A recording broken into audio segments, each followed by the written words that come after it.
So here we are looking at Performance Matters. This is how we're going to go ahead and enter into it, and it should log you in with your class link.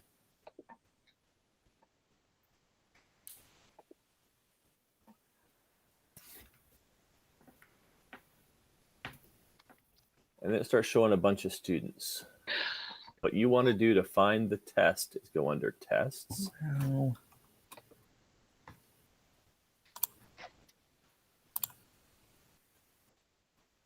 And then you want to go down to OLA Student Admin.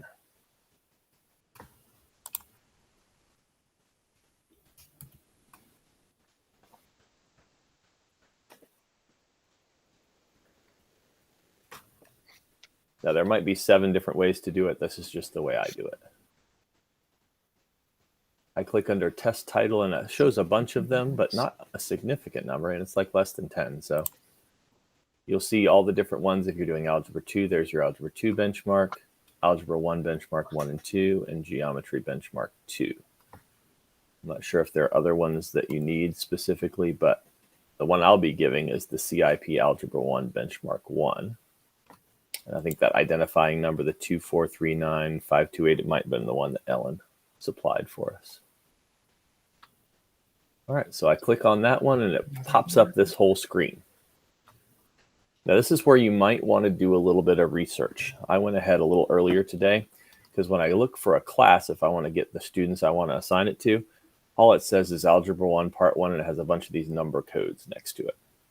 And Algebra 1 Part 2. These might just be the students associated with me. I'm not sure exactly how it works, but I did find the 29564 code was one of my classes, my first block class. And so I select that and I see these familiar students. Wait. All right, I'll go back. Okay, never mind. I see it now. I didn't see the class thing. Okay. Yeah, so right here in the center where it says class, there's a drop-down menu. And if you want to clear it out, you click the little X and you can go back to the full list again. Okay. So the reason they're all there is because you all have the ability to assign any of those. So you just want your section number from wherever you said you found it. I think that's it. I just clicked on it and looked and recognized some names. Hey, this is my first block. So once you do that, what you can do is select all of the students that are in that list. This is my first block class. So I'd click here and it would select all of them. And there are 13 of them now in the unassigned category. And if I drop down, I can release them to OLA, and that's going to push them over to the assigned section. So it's loading the students. Now I have 13 assigned, and they can actually log into their Performance Matters and start taking it. So that's kind of like green lighting them. I don't want them all assigned right now, so I'm going to move them back to unassigned, but that's how you'd start it. Okay. 2 things that I think are probably the most important to know while you are actually administering the test is I think this upper right-hand corner is the most important. The live updates that will constantly kind of ping the students to let you know, are they working? What problem are they on? If you don't click this, until you click refresh, it's just going to be static and wherever it was when you loaded that screen. Oh. So clicking that live updates, I think, is the most important piece when you're actually administering it. The reason I think it's most important is not only to see whether they're working, it's to see whether they get kicked out. So this has got that piece of like, hey, your student is locked into only using the information that they have here on this and not going to a different website. So if they go to another website, it's going to kick them out into this locked zone.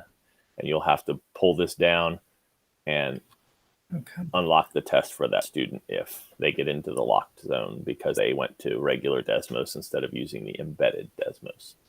So I think that's probably the most common thing. And usually it happens maybe during the first 10 minutes. Either they're testing to see if it really does work, or they're so used to just clicking on a different tab because they are multitasking constantly that they end up doing that. So those 2 things I think are the most important in terms of getting an idea of how to administer it.